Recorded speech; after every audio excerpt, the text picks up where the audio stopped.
És un honor per mi estar aquí. Moltes gràcies per la invitació de la Casa Navàs, Sílvia, i benvolguts amics, perquè molts ja ens coneixem, i a més de molts anys, i els que no, també benvolguts amics.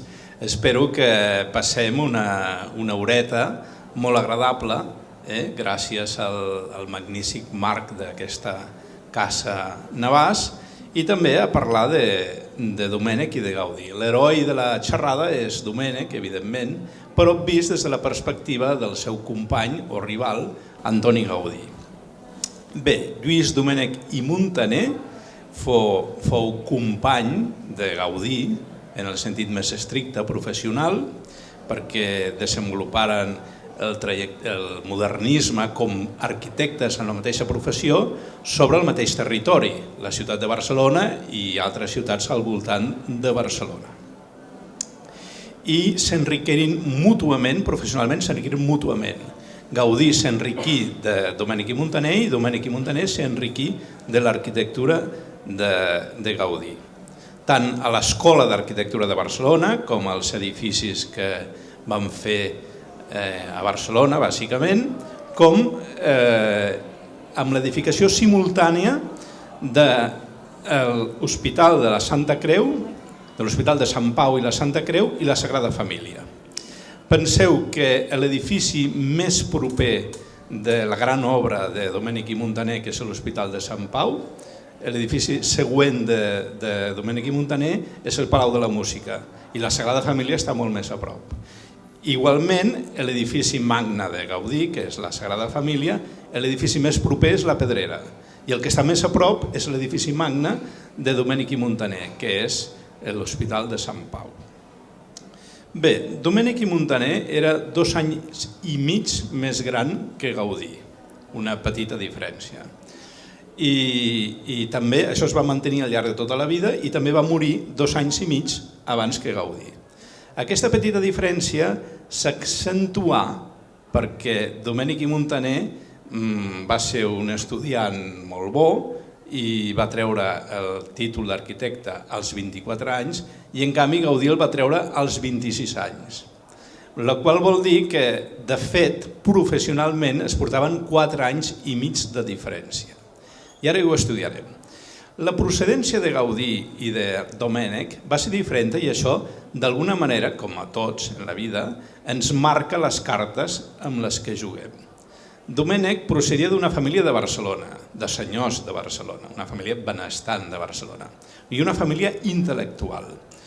Per això, la seva arquitectura finalment s'inspira en la història de l'arquitectura i en la història de l'arquitectura catalana. També s'inspira en la natura, però el focus de Domènech i Muntaner és historicista. Entenem-nos, no? El focus, dic, no és que sigui això. Gaudí és una persona que no va néixer a Barcelona, va néixer aquí, i estava envoltant d'artesans. Per tant, la seva experiència on va aprendre l'arquitectura va ser en el taller de caldereria del seu pare i dels altres artesans que hi havia pels carrers de Reus, i a més encara amb un contacte directe amb la natura, perquè els seus pares encara conreaven directament la terra per obtenir els queviures de la família. O sigui, Gaudí havia vist gallines, havia vist bledes, havia vist les plantes créixer, etc. I per tant, l'arquitectura de Gaudí, tot que s'inspira en els estils històrics, per suposat, s'inspira bàsicament i posa el focus en la natura coneguda directament. Eren anys en què encara estava ben present la repressió després del 1714, que determinava que a Barcelona no hi hagués universitat. Entre altres coses, no hi havia escola d'arquitectura. Per això, Domènech i Muntaner va anar a Madrid, tenia els mitjans i va obtenir el títol. Però poc després, les revolucions liberals, entre les quals destaquem la revolució de 1868, l'encapçalada per el general Prim, va revertir aquesta situació en nom de la igualtat de tots els ciutadans, una revolució, diguéssim, hereva de la Revolució Francesa, i per tant es va obrir una escola d'arquitectura a Barcelona. Bé, Gaudí, com saben perfectament, va deixar Reus precisament amb la revolució de 1868, que va tancar els escolapis, i va anar a Barcelona, aixoplugat pel seu germà, que ja estudiava medicina allà, per acabar el batxillerat, fer el selectiu de ciències i ingressar a l'Escola d'Arquitectura. Quan Gaudí feu l'ingrés a l'Escola d'Arquitectura, era el curs 1872-73, o sigui que del 68 al 72 Gaudí no va ingressar a l'escola i el 72 va fracassar. Després, al setembre del 73 es va tornar a presentar i va fracassar i a la tercera, al 74, va ingressar a l'escola. Llavors, Domènech i Muntaner ja era professor de l'escola, que acabava de començar, i era professor de primer, de mineralogia i de topografia. Bé, ara faig un parèntesis i haig de dir que en aquell moment hem de repassar que la monarquia espanyola tenia uns fronts de guerra brutals oberts. La guerra de Cuba, que es deia la guerra dels 10 anys, que és la guerra anterior a la que coneixem de la independència de Cuba i que van perdre els independentistes cubans i per tant Cuba va continuar sent espanyola fins a 10 anys després, fins al 1888. La tercera guerra carlina, que es desenvolupava a Catalunya com una autèntica guerra civil, amb un front de guerra, les operacions militars a Filipines, la guerra del Marroc, de la qual el general Prim va tenir tant protagonisme, i les operacions a la Guinea Equatorial. Rascant en la memòria col·lectiva, vostès coneixeran molts avis de famílies catalanes que els han explicat que ja quan naixia un fill, si era baró, immediatament començaven a estalviar per pagar la quota perquè aquest noi no fes el servei militar. Si es pagava una quota no es feia el servei militar. Aleshores, Gaudí no tenia diners per pagar la quota, cosa que suposem que sí que tenia Domènech i Muntaner, i Gaudí va ser cridat a files el 1874. Llavors, precisament és quan va aprovar l'ingrés a l'escola. Causa o efecte? No ho sé, però gràcies a que Gaudí va obtenir l'ingrés a l'escola, l'exèrcit espanyol el va considerar estudiant i per tant va tenir dret a fer el servei militar a Barcelona, en un quartell d'infanteria de Barcelona, que és la ciutat on estava l'escola universitària en la qual ell havia ingressat. Si no, hagués entrat a Caixa i hagués estat enviat a Cuba, a Guinea, a Filipines o tal, i la seva vida igual s'hagués estroncat o igual hagués sigut completament diferent. Bé, dit això, anem a què va passar amb Gaudí quan va alumne de primer de l'escola, en la qual el professor de 2 assignatures de primer és Domènech i Muntaner. La primera cosa que va fer Gaudí... Ui, m'he oblidat de passar això. La primera cosa que va fer Gaudí és presentar-se amb un concurs per al monument funerari a Anselm Clavé. Aquest concurs per al monument funerari al cementiri de Barcelona s'hi van presentar uns professors de l'escola, Domènech i Muntaner i Vilaseca, per fer un projecte conjunt, 9 escultors, arquitectes i artistes i un alumne de primer, que era Antoni Gaudí, per veure ja l'ambició professional de Gaudí, de mesurar-se públicament ja amb els professors de l'escola. Aquí tenim la foto de com era el projecte i la foto real. Aquest projecte ja era premodernista perquè ja utilitzava molt la vegetació com a element i va ocórrer que els mateixos que s'havien presentat van decidir que el projecte de Domènech i Muntaner i Vilaseca era el millor i per tant van retirar els seus. Aleshores, de fet, la decisió sobre qui havia guanyat la van prendre el conjunt dels que s'havien presentat, inclòs Gaudí. O sigui, la primera cosa que passa és que Gaudí dona un premi a Domènech i Muntaner. Reconeix, junt amb els altres companys, que confrontats els dos guanya Domènech i Muntaner. L'entitat convocant va elogiar molt aquest acte de generositat de tots els participants en el concurs. Llavors Gaudí, com és lògic, va suspendre topografia i i mineralogia. O sigui, les dues assignatures de Domènec i Muntaner les va suspendre. O sigui, és la primera cosa que va fer. La resposta de Domènec i Muntaner va ser catejar-lo. Bueno, segurament s'ho mereixia, perquè era així. Passem a segon, i a segon va aprovar les dues assignatures pendents de primer, de Domènec i Muntaner, i Gaudí va fer un projecte, a l'assignatura de projectes va presentar l'embarcador, que va merèixer la nota més alta per part del tribunal, en el qual no estava Domènec i Muntaner, i això li donava opció a presentar-se al Premi Extraordinari. Per al Premi Extraordinari va fer... Perdó, m'hi he avançat.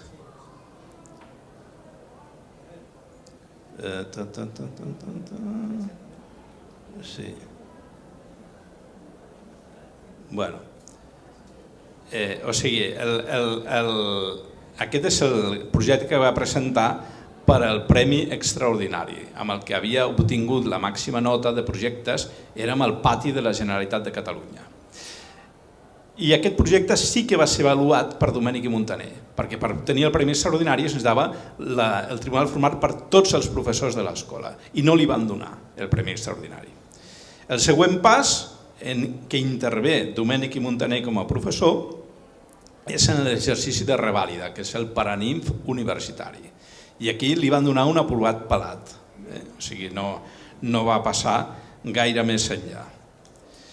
Bé, fora de l'escola, ara marxem, això és el que ha passat a la història entre el professor Domènec i Muntaner i l'alumne d'arquitectura Antoni Gaudí. Però si anem fora de l'escola, resulta que Domènec i Muntaner i Gaudí sí que eren companys i es trobaven a tots els llocs on es reunien els intel·lectuals, els artistes de Barcelona, que eren bàsicament l'Ateneu, el centre excursionista i les penyes del cafè. Tots dos eren de la mateixa penya, que era la penya de la Renaixença. Era una de les 2 o 3 penyes en les quals es plantejava com un somni la recuperació política i nacional de Catalunya. Era una penya juvenil que es reunia bàsicament, quasi sempre, al Cafè Pelayo, al fons, en un lloc on poguessin fer gresca sense molestar excessivament els ancians, tot, i que el Cafè Pelayo, com que era el cafè dels intel·lectuals de Barcelona, és on primer els que venien a Barcelona hi passaven, com Menéndez i Pelayo, com Pérez Galdós, els intel·lectuals occitans o els intel·lectuals de Madrid, tots recalaven al Cafè Pelayo, i allà els va conèixer Gaudí i Domènec i Muntaner, i també els mestres de la generació anterior. Aquesta penya anava a casa de mossèn Cinto Verdaguer per escoltar l'Atlàntida, anava a casa de Narcís Oller per escoltar també les seves poesies en català, les seves novel·les en català, i un cop al mes anaven a dinar o a sopar en un restaurant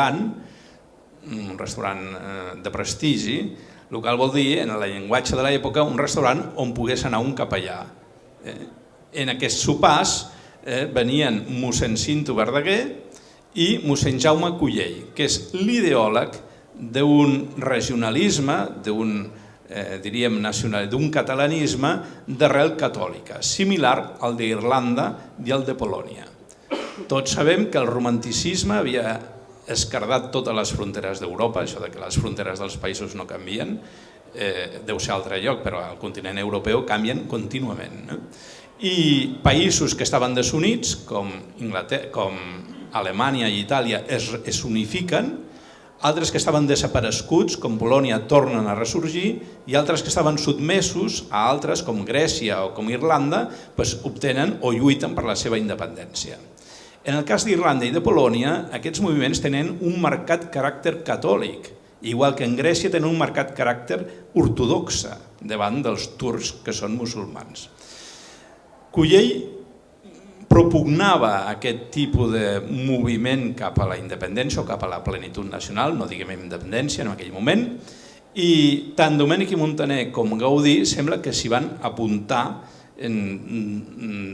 Gaudí d'una manera molt decidida, perquè era més abrandat que Domènec i Muntaner, tant en el tema religiós o antireligiós i en el tema català o no català. O sigui, Gaudí era un home molt més passional que Domènech i Montaner, que era un home molt més serè, ja de jove. D'aquesta penya en sortien les pàgines de la revista La Renaixença. El nom és molt significatiu i la manxeta, com veuen, és un ave fènix, que és un ave que ressorgeix de les seves cendres. Un cop l'has cremada, torna a ressorgir. Bé, això és el que volien. I en el camp de l'arquitectura, la Renaixença publica el manifest del que ha de ser l'arquitectura modernista catalana, que és En busca d'una arquitectura nacional. Està signat per Domènech i Montaner, però a la penya hi havia Gaudí i hi havia Oliveres, eren 3 arquitectes. Per tant, jo crec que en aquest article programàtic del que serà el modernisme català, si bé la signatura és de Domènech i Montaner, que és professor de l'escola, els altres 2, que ja estaven acabant la carrera en aquell moment, han intervingut en les seves idees i en les discussions que generarien això. La primera manifestació d'aquest nou moviment va ser la façana de la Catedral de Barcelona, que va fer Manel Girona i que va tenir també un concurs públic d'aquests que comentàvem abans no serveixen de gaire, perquè es va presentar Martorell, que era el cap de l'equip de Gaudí, on Gaudí treballava com a ajudant de Martorell, amb Oliveres i amb Cascante, era un equip molt compenetrat de 4 arquitectes, i després el que volia Manuel Girona, com que Manuel Girona era el que pagava, es va fer el que volia Manuel Girona, que és l'actual. Llavors, més o menys a Barcelona hi havia 50 arquitectes, i Gaudí va promoure un manifest a favor del projecte de Martorell, que és aquest, diferent de la façana de la Catedral de Barcelona actual, que van firmar 28 dels 50 arquitectes de Barcelona, entre ells Domènech i Montaner i Gaudí i, per suposat, Oliveres i Cascante. Com que no se'n van sortir, van tenir el dret de picar de peus i Eusebi Güell va publicar aquest gravat que va fer Gaudí de memòria del projecte i que va retolar Domènech i Montaner. O sigui, que en una causa que és la del modernisme català davant dels arquitectes eclèctics, tots 2 treballen junts. I aquí tenim un dibuix de Gaudí retolat per Domènech i Montaner.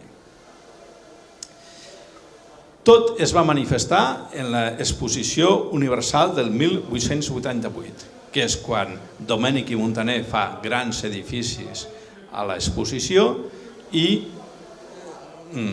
Gaudí posa en relleu el palau del seu mecenes, que és el Palau Güell, i on ell manifesta el que és la seva arquitectura, que ja es diferencia una mica de la de Domènech i Montaner, perquè ja comença a tenir arcs parabòlics, comença a tenir coses que l'arquitectura modernista, que el modernisme català en principi no té. Bé, o sigui que aquí s'havien format 2 equips d'arquitectes modernistes, un el de Domènech i Montaner i l'altre el de Joan Martorell, en el qual estava integrat Gaudí amb els altres 2 companys. I aquí a l'exposició es manifesta. Però aquí a l'exposició va passar una cosa molt estranya de política. L'Ajuntament va encarregar la reforma del Saló de Cent i Gaudí va presentar un projecte amb un pressupost monstruós de 104.000 pessetes, una xifra espectacular. I la Renaixença va recolzar aquest projecte de Gaudí. La Renaixença, que era la revista en la qual col·laborava Domènech i Montaner. Tanmateix, va passar alguna cosa i el projecte va ser transferit a Domènech i Montaner. I a Gaudí només se li va atorgar de fer el tron que va utilitzar la reina regent durant l'estada a Barcelona, que es va sojornar al Palau de l'Ajuntament de Barcelona, la reina regent. I Gaudí va fer aquest moble, però la gran reforma del Saló de Cent, que coincideix més o menys amb el que tenim ara, la va fer Domènech i Montaner. Jo he trobat una factura signada per Gaudí d'aquesta reforma, però és una factura molt antiga, o sigui, quasi de quan Gaudí va presentar el projecte. O sigui, potser eren uns treballs previs que es van fer per mirar com estava el saló, com estava l'edifici, etc. No sé, però és la primera vegada que, diguéssim, Domènech i Muntaner i Gaudí es barallen per un projecte concret. Hem d'anar a Comilles, on l'equip de Joan Martorell feia tot el que estava fent el marquès de Comilles en allà, i on Eusebi Güell havia introduït a Gaudí de manera individualitzada. Gaudí fa el pavelló aquest que serviria per un sopar amb la família reial i també per un parent llunyà, una mica estrany, va fer el Capriccio. El Capriccio és ja un exemple d'arquitectura modernista.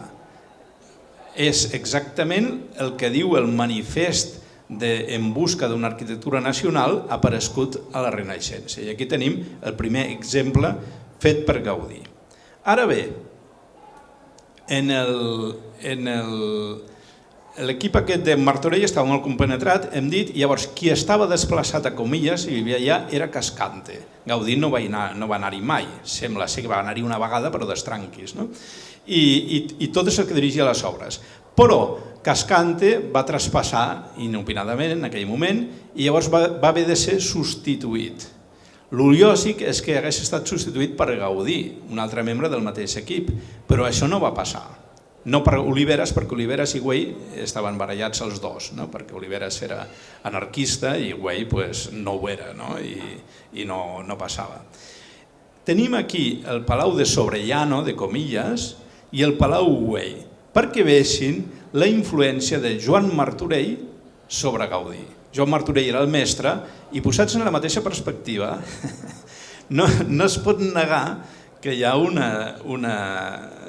unes coses. Gaudí superaria Martorell com a arquitecte, però en aquell moment en què ell aprenia, home, quan fa el Palau Güell, mirem el Palau de Sobrellano del seu mestre i dius, alguna cosa hi ha, que es veu que li influeix força. Aleshores, Gaudí no va ser nomenat substitut de Cascante i és quan va entrar a Comilles Domènech i Muntaner, que va reformar el palau, que va sobretot acabar el seminari i que va fer multitud d'obres a Comilles. Comilles és una gran obra de Domènech i Muntaner amb unes coses aïllades de Gaudí per allà al mig. Una d'elles són els mobles del Panteó on reposen les restes de la família Comilles, de la família dels marquesos de Comilles. Aquests mobles, fets a Barcelona, van ser fets personalment per Gaudí, però sempre recordem per indicació d'Eusebi Güell. O sigui, jo crec que el marquès de Comilles pare, el primer marquès de Comilles, que era el que pagava tot allò,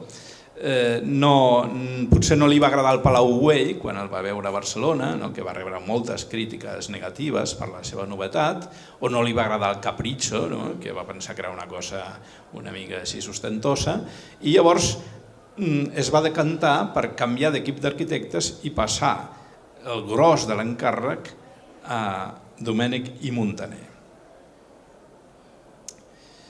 I ara sortim de l'arquitectura i anem a la vida civil. Ja hem dit que tots dos tenien uns grans somnis sobre el futur de Catalunya i això es manifesta en l'acció cultural, en l'acció política i en el periodisme. Gaudí va assetjar i va fer un article periodístic, que és una crònica d'una ressenya de l'exposició d'art que va haver-hi a Madrid, d'una exposició d'art. Però no van fer més. En canvi, Domènech i Muntaner, i sobretot Puig i Cadafalch, el seu millor deixeble, tots dos van escriure molt a la premsa i van concedir moltes entrevistes i sortien contínuament als mitjans de comunicació.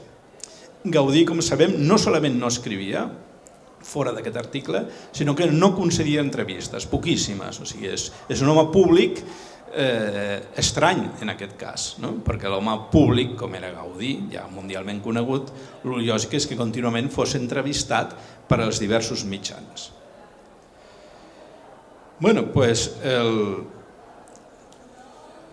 Anem a parlar una mica de política llavors. En el primer congrés catalanista, que va ser l'any 1800... A veure ara si ho trobo...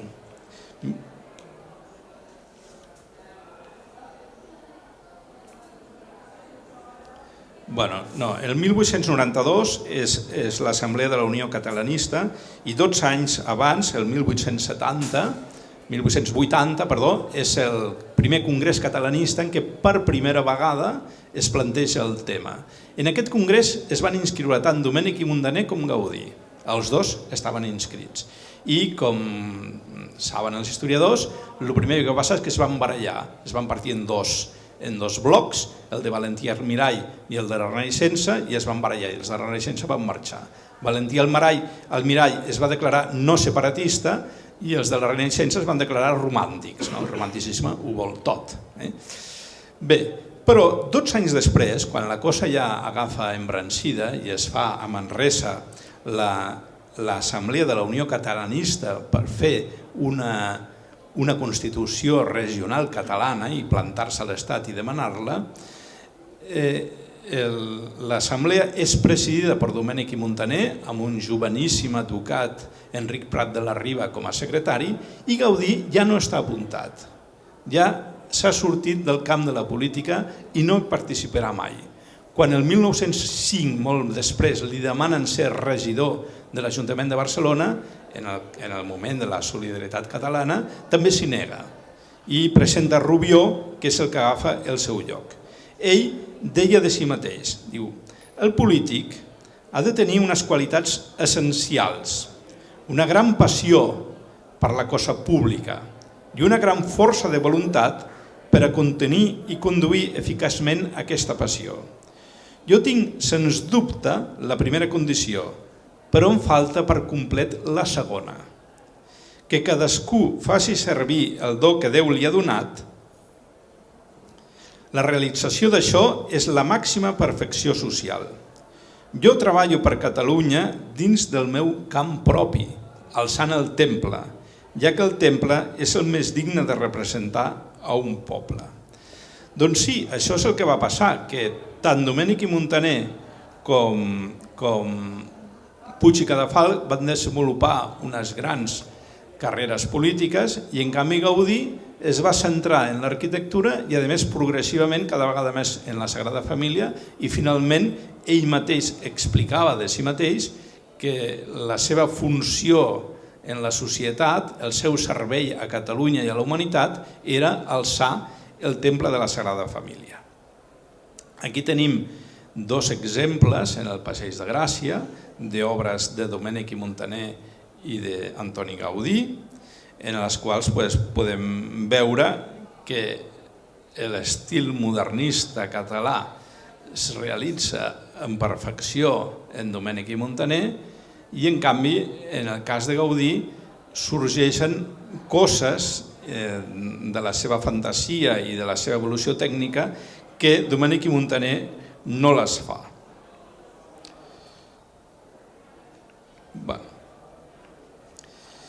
Aleshores, no obstant, Gaudí i Domènech i Muntaner van mantenir personalment la seva amistat. Per exemple, sabem que van fer un viatge a Manises, expressament tots dos, junts, per conèixer un ceramista que es deia Cassany i que era hereu, mantenia les tradicions ceramistes dels àrabs i dels italians. I també van tenir molts altres col·laboradors comuns. El cas més espectacular per això és el de Jujol, perquè Jujol va ser format íntegrament en l'Escola d'Arquitectura, no coneixia abans a Gaudí, i quan Domènech i Muntaner, que era el president de l'Ateneu, van comprar el Palau Sabassona i el van adaptar, Jujol va treballar, acabava de llicenciar-se en aquelles obres, i allà va ser conegut per Gaudí i Gaudí immediatament el va pescar o el va captar, o com ho vulguis dir, immediatament. O sigui, només veure-ho, es va enamorar d'aquest col·laborador, diguéssim, i diu, no, tu vine aquí. I la primera obra en la que col·labora és precisament la Casa Batlló. Parlem una mica de l'Escola d'Arquitectura de Domènech i Muntaner. És de les dues escoles que hi havia a Espanya, hi havia la de Madrid i la de Barcelona. La de Madrid té un estil que vostès poden veure al barri de Salamanca, que es fa simultàniament a l'Eixample i que és un eclecticisme, i la d'aquí era una escola modernista, la dirigida per Domènech i Montaner.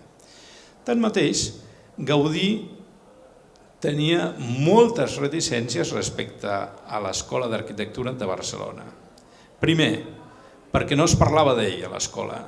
O sigui, Gaudí estava exclòs de la docència de l'escola, potser perquè era massa recent, era actual, estava vivint llavors.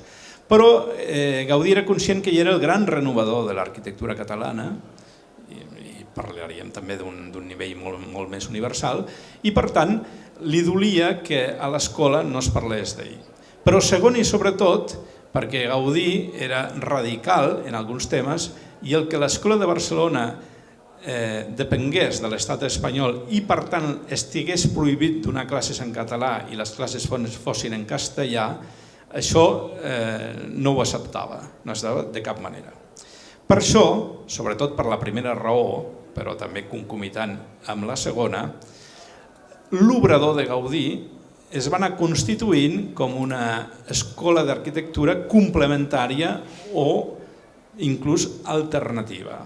En el cas de Sugranyes, natural de Reus, que és una persona que Gaudí pràcticament va adoptar quan va quedar orfe, va ser alternativa, perquè Sugranyes no va trepitjar mai l'Escola d'Arquitectura de Barcelona.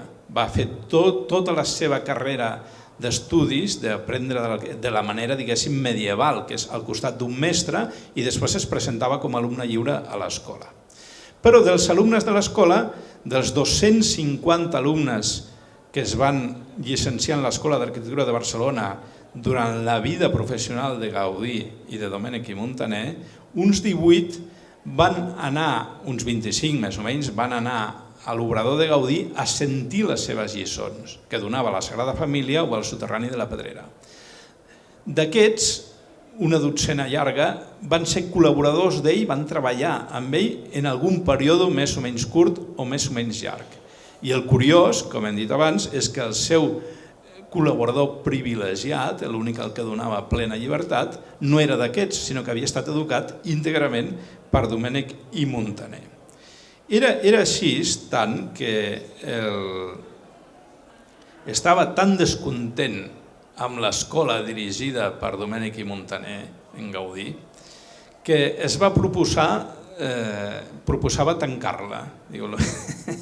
El millor, sempre Gaudí és apassionat, o sigui, sempre parla, és una persona apassionada i el que s'ha de fer a l'escola és tancar-la perquè no serveix per res. I ell, en aquell moviment de la mancomunitat, de crear unes institucions universitàries com és l'Escola Superior de Bells Oficis d'Alexandre Galí, que és del 1914, el Seminari de Filosofia d'Eugeni d'Ors, que és del 1918, el Seminari de Física d'Esteve Terrades, que era el 1919, o el Seminari de Fisiologia d'Agustí Pi i Sunyer del 1920, tot això es feia sota el paraigües de la Mancomunitat Catalana i havia de ser el germen o l'origen d'una universitat catalana, no una universitat dependent de Madrid o de l'estat espanyol, digueu com vulguin, i en la qual les classes eren en català. Llavors Gaudí va organitzar un seminari d'arquitectura. El que passa que no es va poder portar a la pràctica, però ell va col·laborar amb aquests científics, amb aquests artistes, amb aquests tal, que estaven fundant la Universitat Catalana en llengua catalana i centrada en la cultura catalana.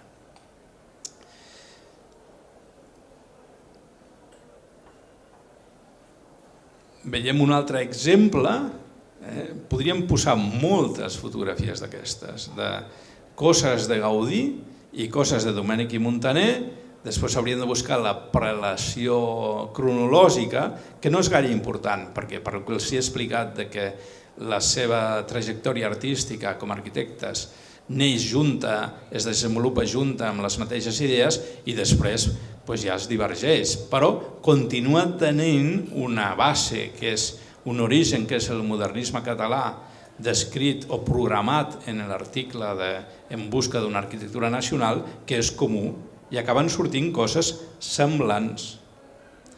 Però anem ara a centrar-nos en les dues obres magnes dels dos, que estaven separades per molt poc espai i que de fet es visitaven juntes. Nosaltres estem acostumats, els gaudinistes, a sentir, llavors va venir el rei i va visitar la Sagrada Família. Però és que el rei va venir, va visitar la Sagrada Família i seguidament va anar a visitar l'Hospital de Sant Pau, que estava fent Domènech i Montaner. És que va venir el nunci Ragonesi del Papa, va visitar la Sagrada Família, es va entusiasmar i va dir allò: «Usted és el Dante de l'arquitectura». Molt bé, però és que seguidament el nunci Ragonesi, el cotxe, va agafar i van anar a l'Hospital de Sant Pau on estava Domènech i Montaner.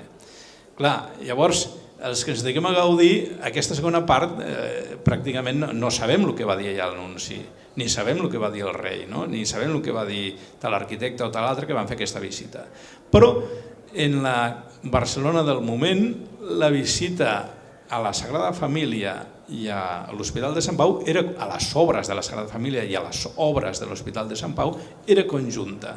I si el visitant era important, doncs allà trobaven a Gaudí fent de Cicerone i trobaven a Domènech i Montaner fent de Cicerone.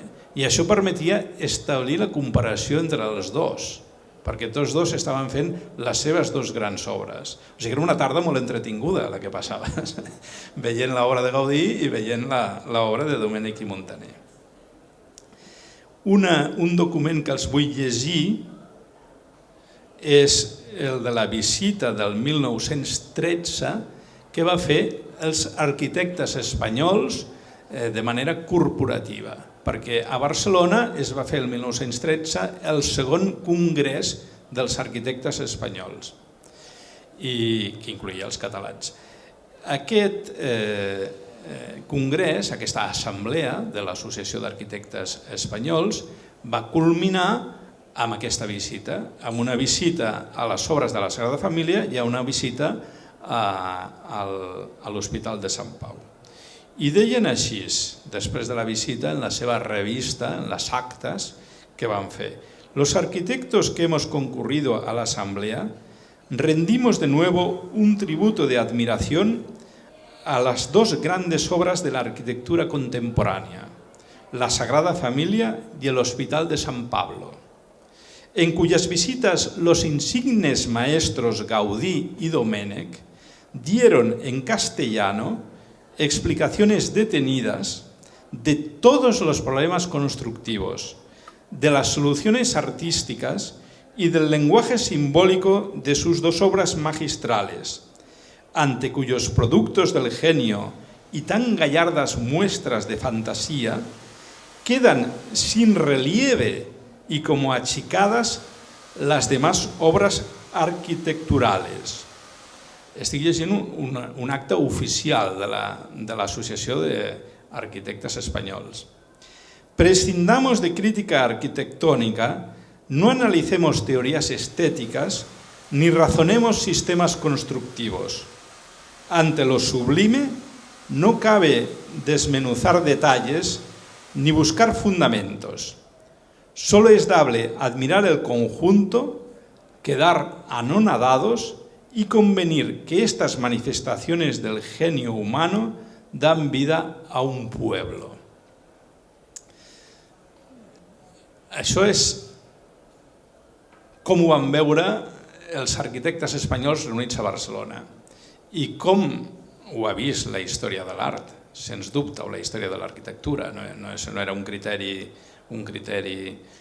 diguéssim, partidista, sinó que, òbviament, a la història de l'arquitectura, aquestes dues obres, l'Hospital de Sant Pau i la Sagrada Família, són dues obres cabdals, dues obres genials, amb una extraordinària proliferació d'art, de tècnica, d'arquitectura i de tot el que vulguis. I amb un caràcter diferent, perquè Domènech i Montaner té un caràcter i Gaudí té un altre caràcter.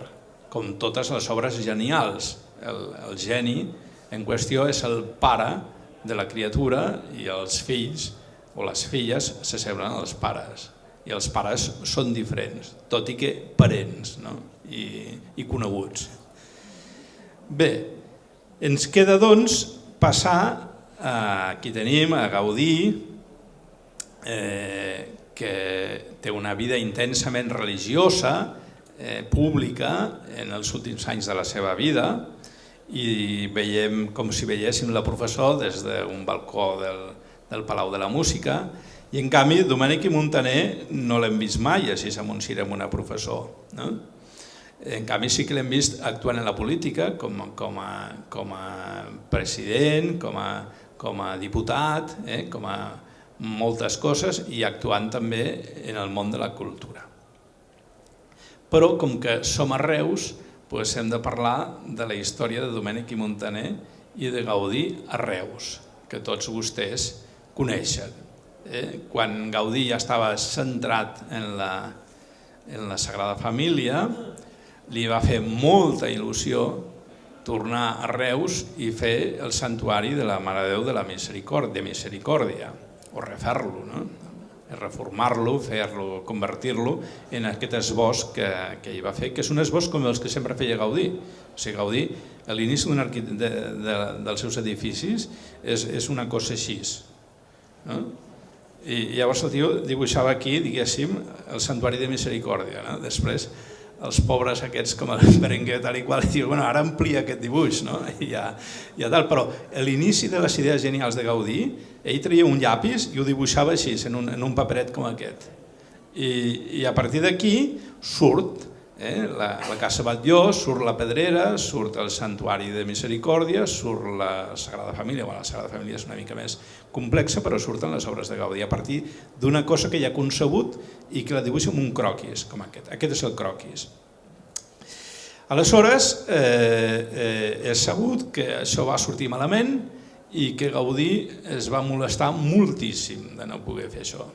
Tant que com diu l'Evangeli, o sigui, anem a l'Evangeli que Gaudí llegia, diu que cap profeta és ben rebut a la seva terra. I això li va passar a Gaudí, i Gaudí es va molestar molt, i de fet sembla ser que no va tornar a Reus mai més, o sigui, no va voler saber res més, també perquè ja era una persona gran i estava centrat en la Sagrada Família. O sigui que en aquest moment no estem en la plenitud, diguéssim, vital de Gaudí, sí en la plenitud artística, perquè Gaudí, com Domènec i Montaner, són artistes que a mesura que es fan grans són més creatius, o sigui, el Gaudí i el Domènec i Montaner dels 70 anys és més creatiu que dels 60 i és més creatiu que els dels 50, però estem ja en una època en què Gaudí està centrat només en la Sagrada Família. I per tant volia sortir d'allà per fer això i tal. No estava competint amb Domènec i Montaner professionalment per quedar-se un encàrrec o no quedar-se'l. El cas és que Reus és immortal per ser la pàtria de Gaudí, però el modernisme, i per ser una ciutat modernista de primeríssim ordre, però Reus és orfe, és un modernisme orfe de Gaudí. En canvi, Reus es pot enorgullir de tenir unes obres de primeríssim nivell de Domènec i Montaner. Bé, això són els fets i cadascú pot, en fi, pair-los com vulguis, però això és així, no? O sigui que el patrimoni domenequià de Reus és molt notable, és esplèndid, i en canvi no hi ha cap obra de Gaudí. Aquí els veiem de grans, com Domènec i Montaner conserva sempre l'aspecte d'home públic en el sentit polític, de senyor de Barcelona, anava a dir, mentre que Gaudí, que aquí el veiem amb el cardenal Vidal i Barraquer, que llavors era vicari episcopal d'aquesta diòcesi i que també va voler que l'arquebisbat de Tarragona tingués una obra de Gaudí i li va encarregar el Teatre Metropol. L'avantprojecte del qual és de Gaudí, evidentment. Bé, però Gaudí té ja un aspecte més d'artista, amb una barba descuidada, amb un vestit correcte, però no a la Paix, i amb un barret una mica així d'arquitecte modernista, no de senyor de Barcelona. I anem al judici de Domènech i Montaner sobre Gaudí i de Gaudí sobre Domènech i Montaner. Aquest judici no el va fer mai Gaudí en públic, en el cas de Gaudí sobre Domènech i Montaner, perquè Gaudí era un senyor i amb els seus col·legues era correctíssim, i en Domènech i Montaner s'estimaven molt. Llavors, no hi ha cap ocasió pública en què Gaudí hagi menystingut una obra de Domènech i Montaner o a ell com a arquitecte, cosa infreqüent entre els arquitectes, perquè els arquitectes tenen una tendència a destrossar-se mútuament, quan visten una obra després surten i diuen has vist què ha fet i tal i qual. I Gaudí, que era assidu al Palau de la Música, que coneixia les altres obres de Domènech i Montaner, per suposat, mai va fer una crítica negativa sobre Domènech i Montaner. Però en privat, amb aquests joves arquitectes que es formaven al seu voltant i que per tant sí que necessitaven el criteri del mestre sobre tota l'arquitectura antiga i contemporània, sí que va dir el que pensava de Domènech i Montaner. I el judici de Gaudí és aquest. Si traiem el país, fora del país, Domènech és el millor arquitecte del món. Un judici que sembla molt elegant i adequat i que segurament és el que la història de l'arquitectura donarà finalment. Moltes gràcies per la seva atenció.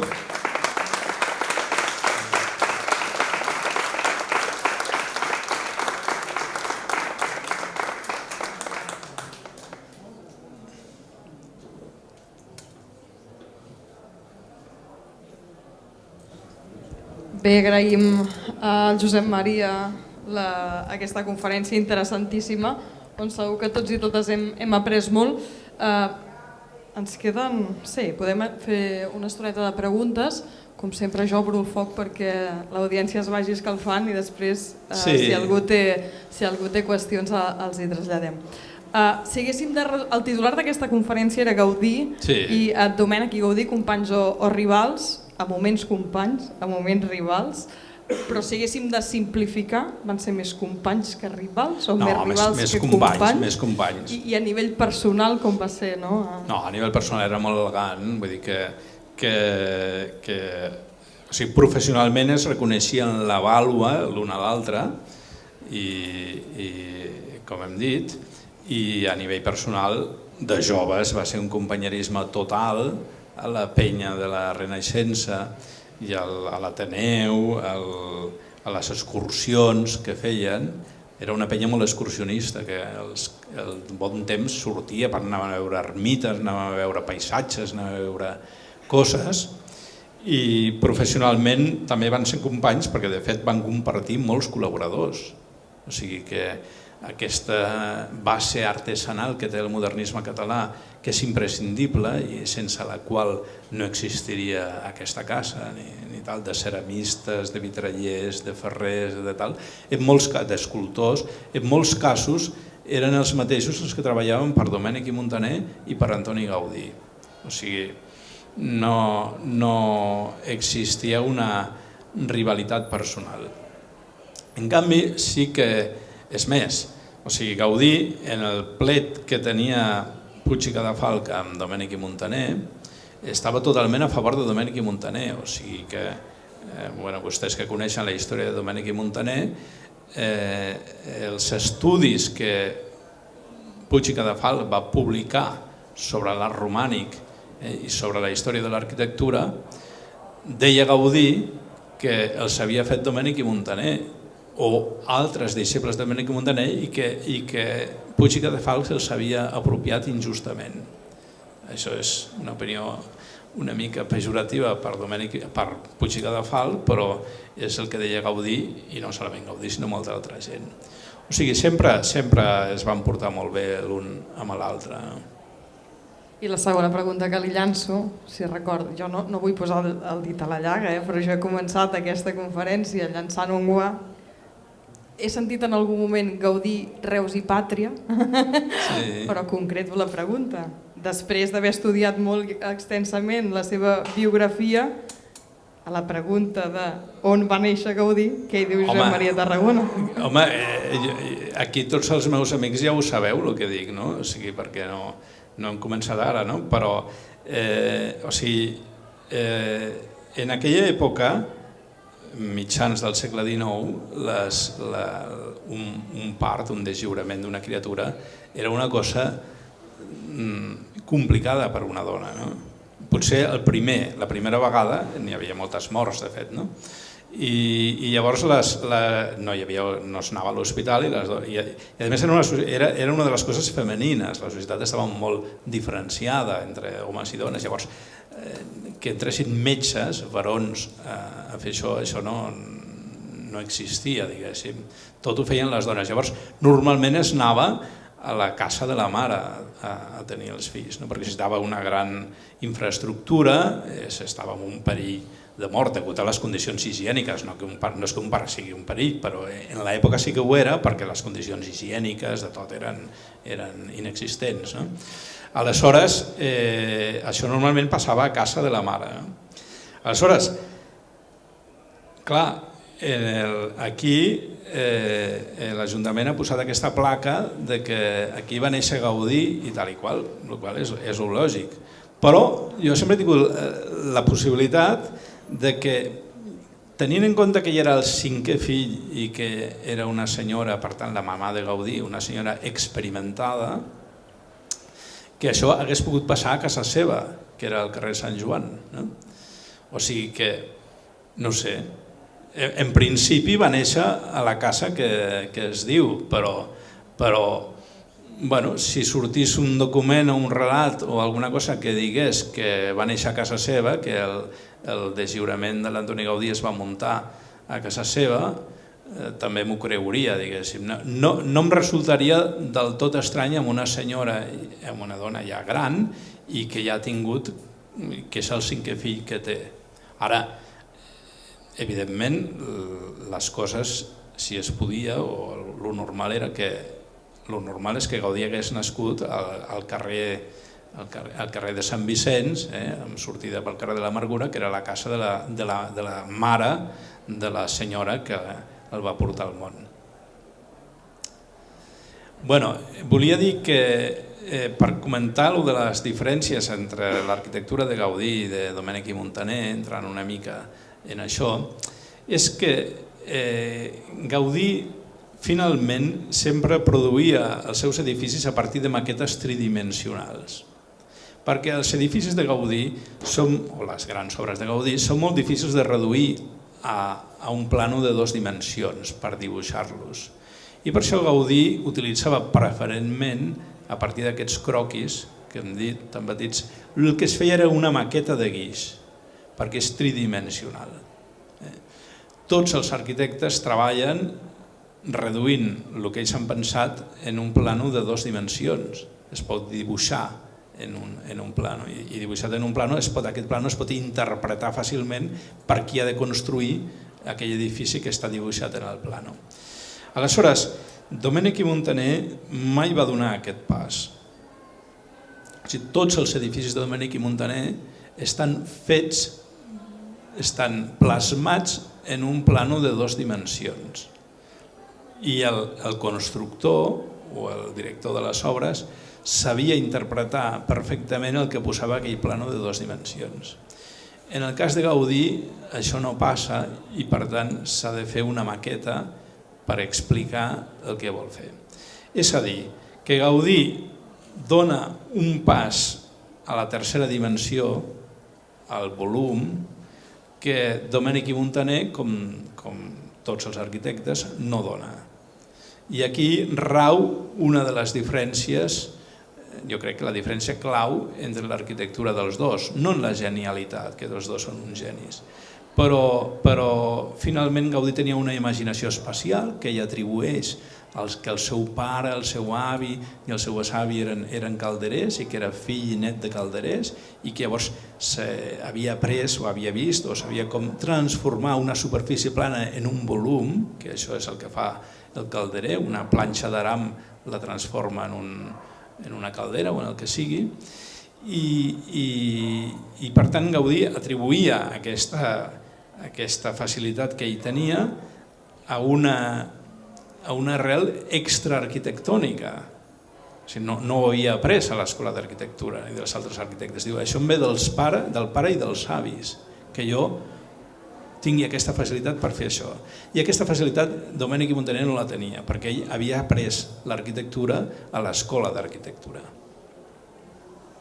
Bé, qüestions aclarides. No sé si entre el públic hi ha algú, tot i que el Josep Maria s'ha explicat la mar de bé, que tingui algun dubte, alguna qüestió que li vulgui traslladar, alguna reflexió que vulgui compartir amb nosaltres. Per aquí. Bueno, en Josep Maria Tarragona és molt amic meu, fa molts anys que treballem junts, jo també soc arquitecte i professor i treballo també en aquest aspecte dins de la docència.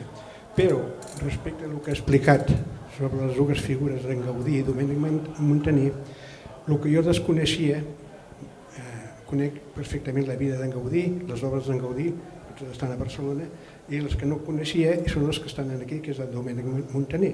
Però després de l'explicació que ha fet, m'he enterat perfectíssimament de la figura de Domènech Muntaner, i per això tinc que agrair moltíssim les seves intervencions, perquè ens ha ajudat molt a entendre perfectament l'arquitectura d'un i de l'altre.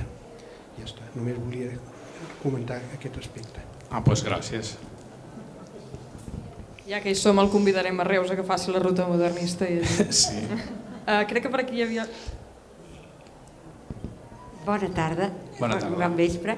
Jo recordo que quan venia a visitar la senyora Maria, ella sempre deia o explicava, quan venia a vegades aquí, el Gaudí, diu, el Domènech era considerat el senyor. Diu, en canvi, el Gaudí aquí a Reus era una mica com l'esbojarrat, no? I ella deia, quan venia aquí volia trucar per telèfon, ho feia a l'Ajuntament i cada vegada li deien que els seus projectes que eren una mica, que no eren acceptats, s'enfadava molt, no? I ella sempre explicava aquesta relació i m'ha fet gràcia una mica poder dir perquè eren paraules de la Maria, no? Diu, el senyor i el que no era tan senyor, no? I aquí a Reus volien el senyor. Però, Maria, perdona, ens referim a Maria... Font de Rubinat, la senyora... Font de Rubinat, molt bé, sí. Sí. I aquí l'última... Sí, clar. Domènech i Muntaner tenia grans amics a Reus, no? Això, entre la gent, diguéssim, que es podia fer, que podia tallar el bacallà a Reus, doncs sí, Domènech i Muntaner tenia grans amics. En canvi, Gaudí va quedar molt més centrat a Barcelona i aquí va tenir que lluitar i no se'n van sortir. Però bé, d'altra banda, el del Tarannà, aquesta mateixa imatge ens ho dona, no? O sigui, Gaudí va ser finalment un artista pur, mentre que Domènech i Muntaner era un artista i un home públic en tots els camps de la cultura i de la política. I bé, és un tarannà diferent. No sé si hi ha més preguntes. Sí, per aquí. Bé, respecte al tema aquest, que evidentment, clar, el Domènech Gaudí és fill il·lustre de Reus i Domènech Muntaner és fill adoptiu de Reus. Sí. Per tant, tenen una relació, també tenien amics comuns, el Eduard Toda, per exemple, era molt amic dels dos, molt amic, i des de molt temps enrere. També havien tingut contacte tots dos amb el Josep Maria Bartrina, amb l'Antoni Aulèstia, que també és historiador, primera història catalana en català. Pel que fa al tema de la naixença, sembla lògic que nasqués a la casa materna, perquè la mare era la pubilla de la casa i tenia dues germanes solteres. El fill anterior, que era l'hereu, tenia un any només quan va néixer l'Antoni Gaudí, Per tant, és el més normal. El que passa és que quan ell fa els estudis a l'Escola Espies, a vegades posa com a domicili la casa del carrer Sant Joan, que era el taller del pare. Però diguem-ne que el normal és que tant ell com els 4 germans que havien nascut, 2 van morir molt jovenets, però que nasquessin a la casa del carrer Sant Vicenç. Passant que a l'època, quan hi havia registre civil, doncs això no consta enlloc, només hi ha el registre del baptisme que diu va néixer ahir. Va néixer ahir, Pau. I per tant... Vols una mica d'aigua?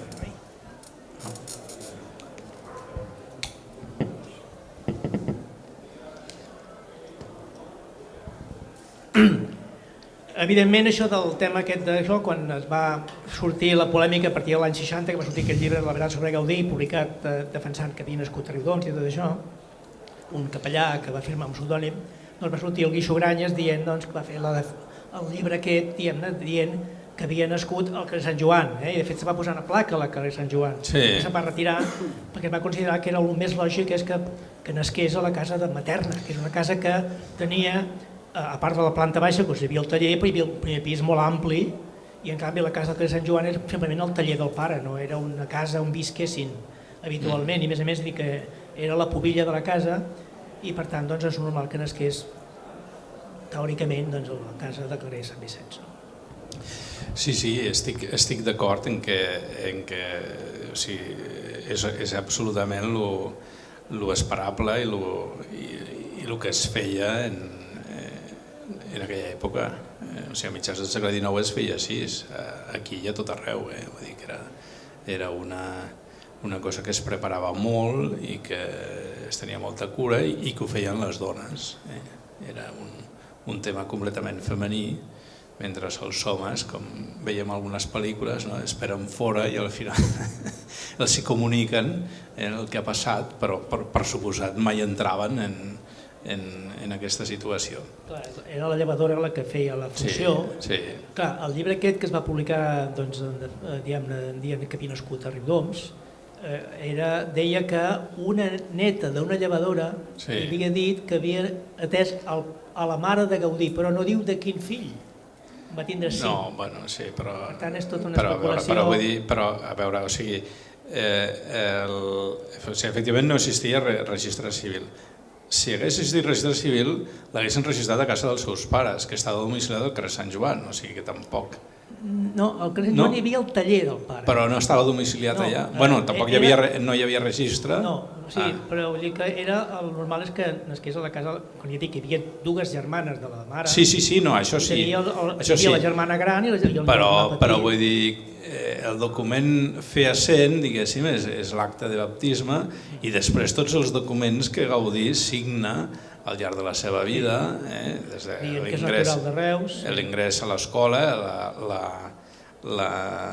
l'ingrés a la universitat, etc., va apareixent sempre quan se li demana on ha nascut, o sigui, d'on és natural, quan s'ha de fer constar d'on és natural, fa constar que és natural de Reus, això és constatat. Ara, en els últims temps, després d'aquest incident que hem parlat, home, una certa malícia n'hi havia, perquè ell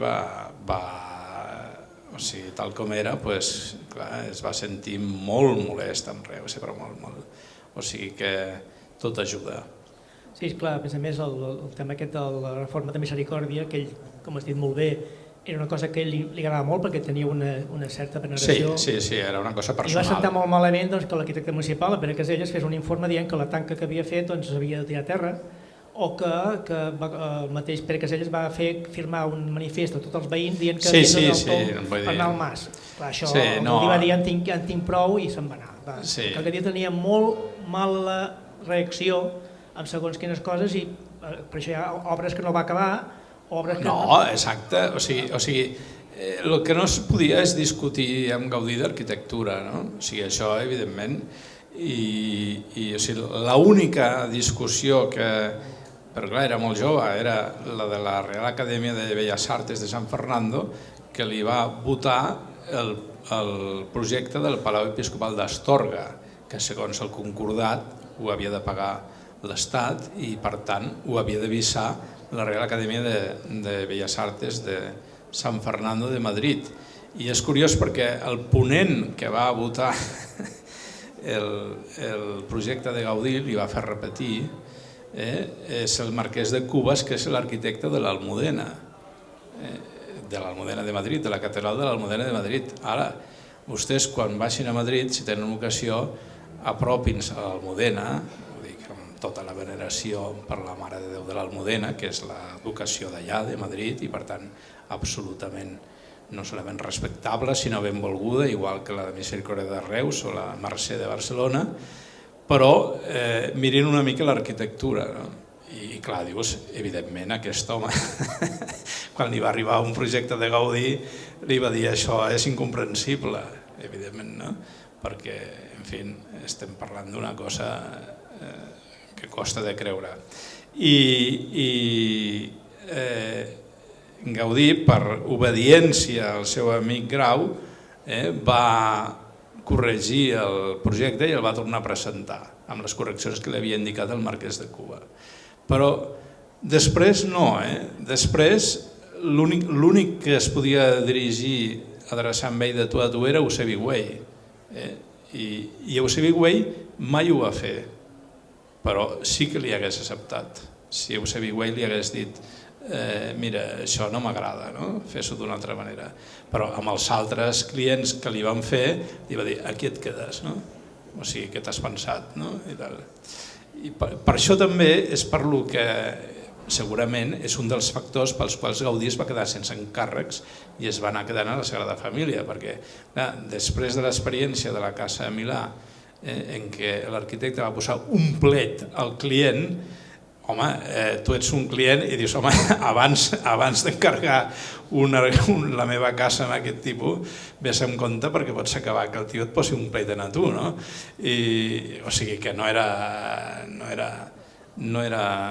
fàcil, o sigui, això de discutir... O sigui, Gaudí era molt conscient del seu paper a la història de l'arquitectura i que era un geni.